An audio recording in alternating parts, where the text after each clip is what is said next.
बिस्मिल्लाहिर्रहमानिर्रहीम। अस्सलाम वालेकुम डियर स्टूडेंट, कैसे हैं आप सब। मैं उम्मीद करती हूँ ठीक ठाक होंगे स्टूडेंट। ये चैप्टर 6 का मोस्ट इम्पोर्टेंट क्वेश्चन है इमीडिएट केयर ऑफ़ न्यूबॉर्न और अक्सर पेपर में आता है। तो इसको आपने कैसे अटैम्प्ट करना है और कैसे आपने इसको याद करना है। सबसे पहले तो इसकी डिफ़ाइन करेंगे। इमीडिएट केयर ऑफ़ न्यूबॉर्न बोलते किसे हैं। Essential medical care provided to infant immediately after birth. बच्चे की पैदाइश के फ़ौरन बाद जो केयर प्रोवाइड की जाती है ना, उसको हम इमीडिएट केयर ऑफ़ न्यूबॉर्न बोलते हैं। इसका गोल क्या है जी? गोल है कि रिस्पायरेशन मेंटेन हो, वार्म प्रोवाइड हो, इसके अलावा इन्फेक्शन से प्रिवेंट किया जाए बच्चे को और इंजरी से प्रिवेंट किया जाए। ठीक है। Management, establishment of respiration, initiation of cry, maintaining position and Apgars को। इसके अलावा केयर ऑफ़ कोड है, केयर ऑफ़ आई है, ठीक है, विटामिन के, ये सारी चीज़ों को मैनेज करना है। अच्छा, सबसे पहले तो इस्टेब्लिशमेंट ऑफ रिस्पायरेशन देखेंगे। Nurse should clean the newborn airway immediately after birth to help newborn breathe effectively. Simple सा ये कि नर्स जो है ना, उसका एयरवे बच्चे का क्लीन करेगी आफ्टर बर्थ, फ़ौरन इमीडिएटली आफ्टर बर्थ ये काम करने वाले होते हैं। ठीक है। और ये इसलिए ज़रूरी है कि आपके क्लिनिक में जैसे ही आप बेबी को डिलीवर करते हैं तो उसकी केयर क्या की जाए, आपको इन चीज़ों का पता होना चाहिए। ठीक है। उसके बाद जो है ना, ताकि जब बच्चा है ना जो अच्छे से सांस ले सके। देन है इनिशिएशन ऑफ क्राई, बहुत इंपॉर्टेंट है। नॉर्मली 99% तो बच्चे क्राई करते हैं। अगर बच्चा क्राई नहीं करता, उसके सोल को रब किया जाए। ठीक है।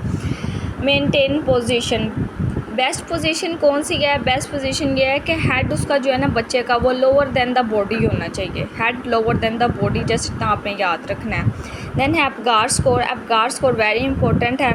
इसमें point most important part of immediate care of newborn. Apgar score कहते किसे हैं? 1 and 5 minutes 1 and 5 minutes course after then birth is called Apgar score. A से क्या अपेरेंस है, इसी तरह आपने लिखना है जैसे ये सोल्व किया क्वेश्चन। ठीक है। पी से पल्स रेट, ग्रामिस है एक्टिविटी रिस्पायरेशन। ठीक है। अच्छा, अपगार स्कोर में कौन कौन सी चीज़ें इंक्लूड है? Heart rate, respiration, reflex, skin colour, muscle tone जो है ना वो इंक्लूड है। और टोटल अपगार स्कोर 10 तक होता है। ठीक है। 1 2 3 4 5 10 तक स्कोर होता है। और नॉर्मल अपगार स्कोर 7 to 10 तक है। ठीक है। नॉर्मल यानी 7 से 10 के दरमियान है ना, तो वो नॉर्मल है। बच्चे कह रहे थे कि मैडम आप अच्छे से वीडियो बना के सेंड कर दें ताकि जो है ना समझ आ जाए, नज़र नहीं आ रहा। सो मैंने कहा ये क्वेश्चन जो है सबसे इम्पोर्टेंट है। तो सारे जो है ना सारे चैप्टर्स के नोट्स बने हुए हैं, बेफिक्र हो जाए। आपको तीसरा चैप्टर भी आपको मैंने शेयर किया है किस तरह नोट्स बने हुए हैं, तो ये आप देख सकते हैं। ठीक है। देन हमारी आ जाता है care of cord. Cord is clamped at different 2 point. Nothing applied on cord after left to dry, it fall off within 7 to 10 days। ठीक है। अच्छा, कोड के ऊपर हमने कुछ भी नहीं लगाना, 7 से 10 दिन के लिए हमने छोड़ देना है। Make sure code does not gate weight by water और यूरिन। जो कोड है ना वो जो है पानी या यूरिन से वेट नहीं होनी चाहिए। अगर कोड से कोई फॉल आउटर, डिस्चार्ज, रेडनेस या फीवर बच्चे को हो रहा है तो फिर जो है ना हमें रिपोर्ट करने की ज़रूरत है, डॉक्टर को बताने की ज़रूरत है। ओके हो गया ये। फिर आ जाता है हमारा केयर ऑफ़ आई। अक्सर ये बच्चे जब पैदा होते हैं ना, उनकी आंखें थोड़ी सी ख़राब होती हैं। ठीक है। सबकी बात नहीं कर रही, अक्सर औकात ऐसा होता है। ठीक है। तो eye should be cleanse with sterilize gauze in case of need.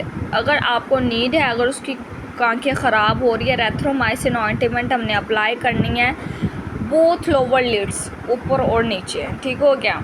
Vitamin के क्यों ज़रूरी है?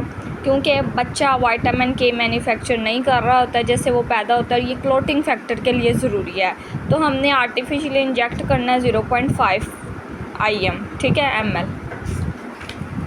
ये नेक्स्ट हमारा क्वेश्चन शुरू हो गया जी, माइनर डिसऑर्डर ऑफ न्यूबॉर्न। ये भी बहुत इंपॉर्टेंट क्वेश्चन है।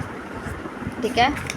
तो सबसे इम्पोर्टेंट तो क्वेश्चन ये है जो मैंने आपको कहा, ये सारे इंपॉर्टेंट है। जो ये कंटेंट लिखा हुआ है ना, सारे क्वेश्चन ही इम्पोर्टेंट है।